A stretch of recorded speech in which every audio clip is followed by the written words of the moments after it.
mewawancarai masyarakat di daerah Kampung Cimanggu.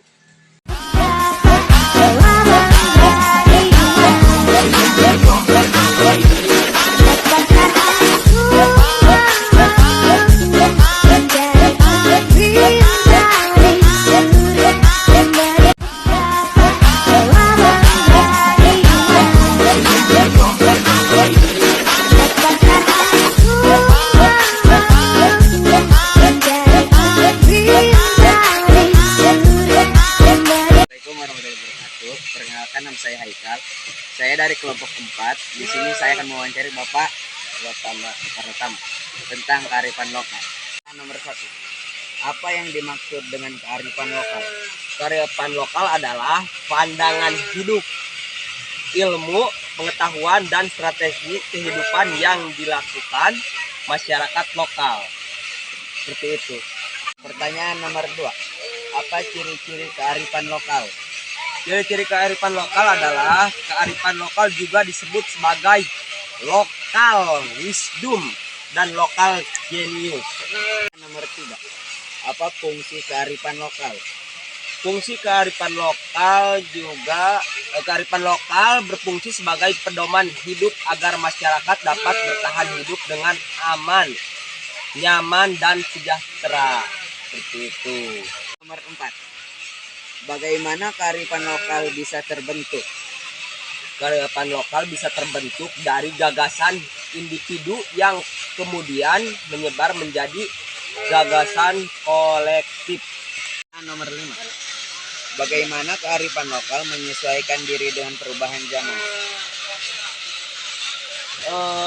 Kearifan lokal bersifat dinamis, yaitu bisa menyesuaikan dengan perubahan zaman.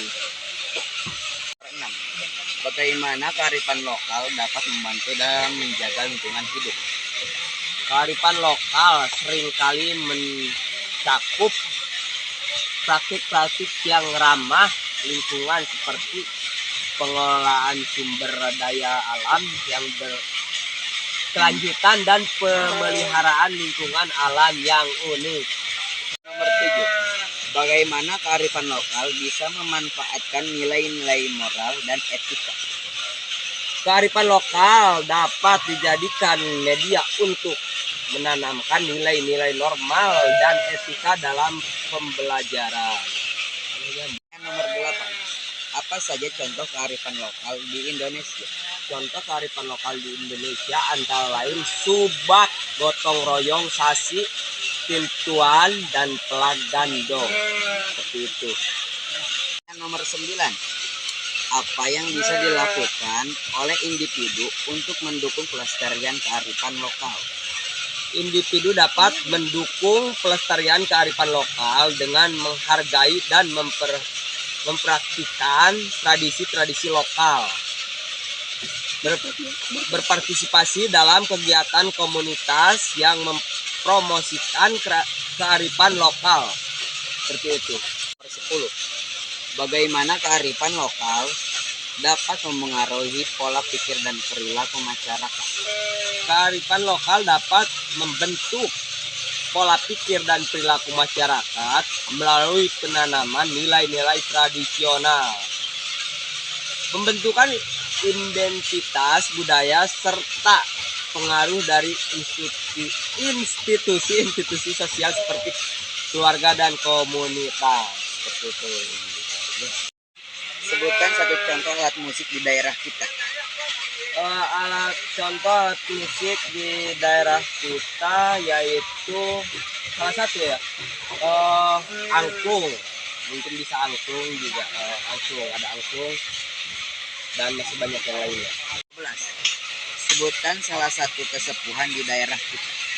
Salah satu kesepuhan yaitu yang di daerah kita ada Kasepuhan Cisungsang.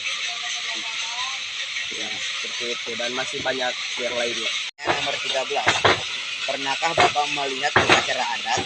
Sebutkan satu kegiatan saat upacara adat. Yang dilakukan saat upacara adat yaitu salah satunya menumbuk padi dan juga mempersiapkan padi untuk dimasukkan ke lumbung. 14. Sebutkan alat masak tradisional yang ada di daerah kita. Alat masak tradisional di kita selalu menggunakan yaitu yang namanya hawu atau tungku. Seperti itu. Pertanyaan nomor 15. Pakaian adat apa yang digunakan saat melakukan upacara adat? Adat Sunda seperti contohnya seperti perempuan memakai kebaya dan juga samping, kemudian laki-laki memakai ikat dan biasanya menggunakan baju warna hitam seperti itu. Pertanyaan nomor 16. Apakah di sini masih menggunakan alat tradisional untuk menumbuk padi?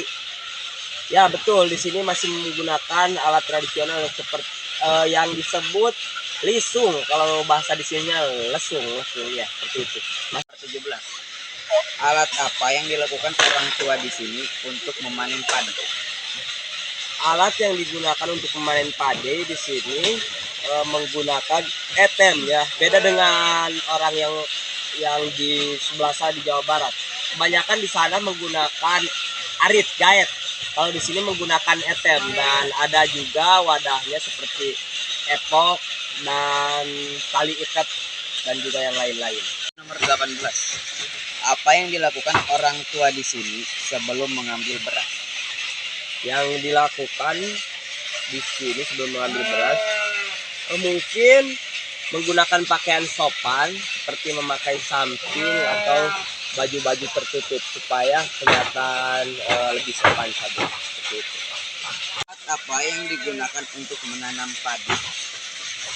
Alat yang digunakan untuk menanam padi mungkin kita membutuhkan terlebih dahulu benih padinya, kemudian mempersiapkan untuk padinya seperti sawah atau yang lainnya. Kemudian si padi itu kita lakukan penanaman di sawah tersebut.